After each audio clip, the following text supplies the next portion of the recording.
सितंबर में रिलीज हुई फिल्म बादशाहो सन 1975 में आपातकाल के दौर पर आधारित थी, जब सरकार के इशारे पर फौज ने महारानी गायत्री देवी के किले पर छापा मारा था और बड़ी मात्रा में सोने और अन्य आभूषण ले गए थे। वैसे तो इलियाना डिक्रूज के किरदार का नाम रानी गीतांजलि देवी था, लेकिन उनका किरदार काफ़ी हद तक महारानी गायत्री देवी से प्रेरित बताया गया है। फिल्म में उनके किरदार में महारानी गायत्री देवी की झलक आराम से देखी जा सकती है। गौरतलब है कि महारानी गायत्री देवी वो शख्सियत थी जो अपनी खूबसूरती और मॉडर्न अंदाज के लिए बेहद मशहूर हुई। उनका जीवन लोगों के लिए एक कौतूहल का विषय था, जिसकी वजह से लेकर उनके कई किस्से मशहूर हुए। तो चलिए आज आपको बताते हैं दुनिया भर में मशहूर गायत्री देवी का इतिहास।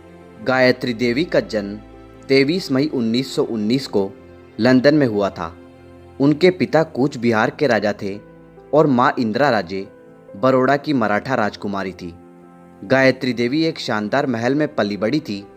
उनके दोस्त और परिवार के लोग उन्हें प्यार से आयशा कहकर बुलाया करते थे। गायत्री देवी को शुरू से खेलने और शिकार करने का शौक था। उन्होंने अपने जीवन का पहला शिकार 12 साल की उम्र में किया था। शिकार करना उनके लिए एक बहुत ही आम चीज़ मानी जाती थी। वह शुरुआत से ही एक शाही जिंदगी व्यतीत करती आ रही थी। शाही पोशाक, कीमती हीरे जवाहरात और पैसा उनके पास इतना था जिसे देखते ही सर चकरा जाए। महारानी गायत्री देवी का घर उस समय के सबसे अमीर शाही घरानों में गिना जाता था। कहते हैं कि गायत्री देवी को लग्जरी गाड़ियों का खूब शौक था।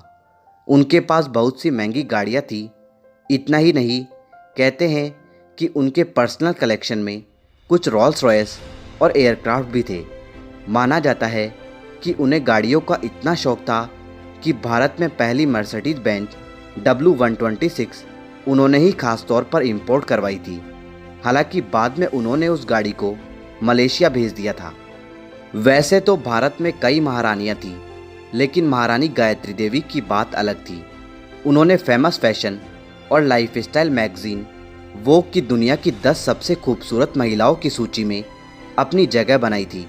सिर्फ अपना देश ही नहीं, बल्कि विदेशों तक महारानी की खूबसूरती के चर्चे हुआ करते थे। गायत्री देवी उस दौर में फैशन आइकन मानी जाती थी। उनका ड्रेसिंग सेंस बेहद खास था। वह अपनी ज्वेलरी और फ्रेंच शिफॉन की साड़ी पहनने के लिए जानी जाती थी। उनका स्टाइल इतना पॉपुलर था कि उस जमाने में महिलाएं उनके स्टाइल को कॉपी करती थी। जाहिर तौर पर इसी कारण बहुत से लोग उनके मुरीद हुए।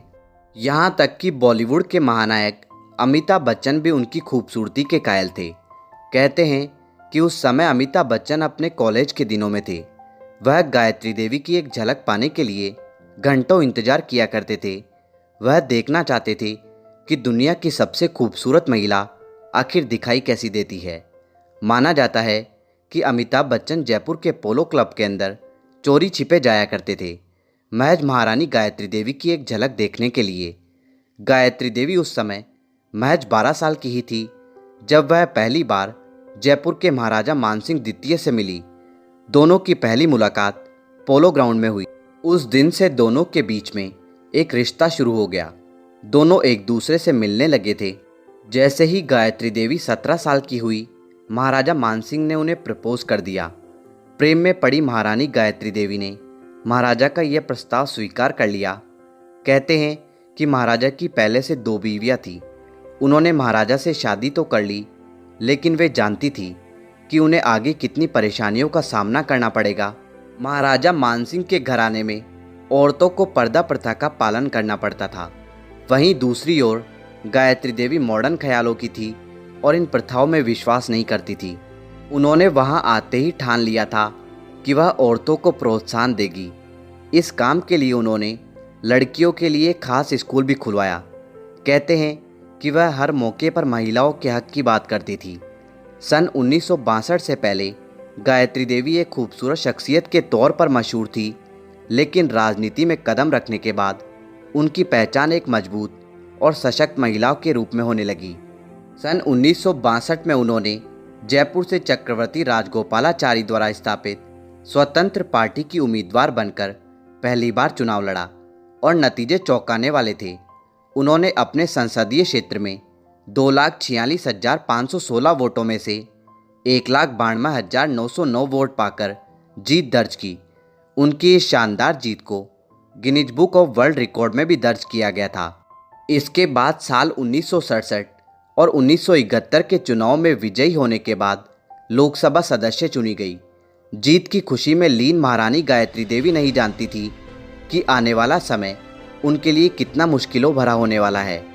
वह आपातकाल का दौर था। महारानी पर आरोप लगा था कि उन्होंने काफ़ी धन महल में छिपा रखा है, जिसका देश के खिलाफ गलत उपयोग किया जा सकता है। गायत्री देवी ने इस इल्ज़ाम से इनकार किया, लेकिन उनकी किसी ने नहीं सुनी। रातों रात उनके घर में रेड मारी गई और हर जगह खुदाई करके धन ढूंढने की कोशिश की गई, लेकिन वहाँ कुछ नहीं मिला। किन्हीं कारणों से उन्हें जेल भी जाना पड़ा, जिसके कारण उनका राजनीतिक करियर खत्म हो गया। जेल से वापस आने के बाद उन्होंने राजनीति से दूरी बना ली। इसके बाद उन्होंने लेखन कार्य शुरू किया। अपने राजनीति के सफ़र के बाद उन्होंने अपनी बायोग्राफी ए प्रिंसेस रिमेंबर्स पर काम किया। महारानी गायत्री देवी की जिंदगी बेहद उतार चढ़ाव भरी रही। हालांकि कई परेशानियों के बाद भी वे टूटी नहीं। उन्होंने साबित किया कि सिर्फ खूबसूरती के दम पर उनका रुतबा नहीं था। सिर्फ राजकुमारी और राजमाता होने के कारण उन्हें याद नहीं किया जाएगा, बल्कि उनका कद इससे कहीं आगे जाकर था। तो दोस्तों, यह था महारानी गायत्री देवी का इतिहास। दोस्तों, महारानी गायत्री देवी के जीवन के बारे में अपनी राय हमारे साथ कमेंट बॉक्स में ज़रूर शेयर करें। धन्यवाद दोस्तों।